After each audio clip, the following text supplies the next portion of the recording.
बहुत ज़्यादा फिर जब आपको क्रेविंग हो रही है, आप डाइट जो है वो रिपीटेडली लेते हैं लेकिन आपकी बॉडी में लॉन्ग टर्म और परमानेंटली हेडेक्स और ब्रीथलेसनेस। अस्सलाम वालेकुम, मेरा नाम फ़कीहा मरियम है और मैं माहिर ग़िज़ायात हूँ। अगर आप मरहम के थ्रू मुझसे अपनी अपॉइंटमेंट बुक करवाना चाहते हैं तो आप दिए गए नंबर पर रब्ता कर सकते हैं।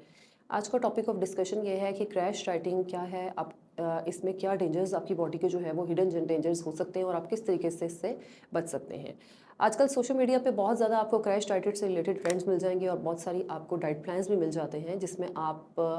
कुछ ही दिनों में अपना वज़न तो कम कर लेते हैं लेकिन आपकी बॉडी में लॉन्ग टर्म और परमानेंट जो है वो डैमेजेस हो सकते हैं और आप अक्सर उससे अनअवेयर रह रहे होते हैं।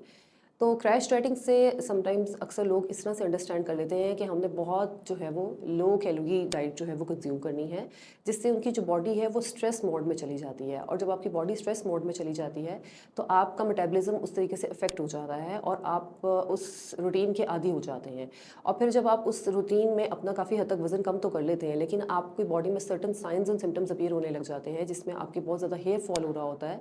आपकी मसल क्रैम्प्स, जॉइंट या बोन पेन्स, आपकी शोल्डर पेन, स्पेशल आपको रिपीटेडली हेडेक्स और ब्रीथलेसनेस आपको हो, स्पेशली जब स्टेयर्स वगैरह चढ़ रहे हैं तब आपको इस तरह के प्रॉब्लम्स हो सकते हैं जिसमें आपके बहुत सारे न्यूट्रिएंट्स जो हैं डिप्लीट हो रहे होते हैं, जिसमें विटामिन डी है और आप आयरन है, स्पेशली पॉइंट ऑफ कंसर्न आपका प्रोटीन है, कैल्शियम है। ये न्यूट्रिएंट्स की डेफिशिएंसीज आपकी बॉडी में जो है वो स्लोली हो रही होती हैं और आपके साइंस जो है वो आपको आहिस्ता आहिस्ता शो कर रहे होते हैं कि आपकी बॉडी जो है उसको न्यूट्रिएंट्स की प्रॉपर ज़रूरत है। तो आप जब इसके बाद जब आप इस तरह लो फील कर रहे हैं और आप बहुत ज़्यादा फिर जब आपको क्रेविंग हो रही है, आप डाइट जो है वो रिपीटेडली ले रहे हैं, हाई शुगर की और हाई फैट्स फूड अपनी डाइट में जब आप फिर ऐड करते हैं तो आपका सडन जो है वो फिर आपका वेट गेन होना स्टार्ट हो जाता है और ये फिर आपका कॉन्टिन्यूस साइकिल चल पड़ता है जिसमें आप फिर कुछ टाइम के लिए एक क्रैश डाइट की तरफ जाते हैं, फिर आपका वेट लो हो जाता है उससे और वेट लूज़ करने के बाद दोबारा से आपकी ऑप्शन जो वही वाली चल पड़ती है जिसमें आप जो है बहुत ज़्यादा खाने लग जाते हैं। तो आपकी बॉडी में ये साइकिल जब चलता है क्रैश डाइटिंग वाला तो आपकी बॉडी में बहुत ज़्यादा न्यूट्रिएंट्स की डेफिशिएंसीज हो जाती हैं।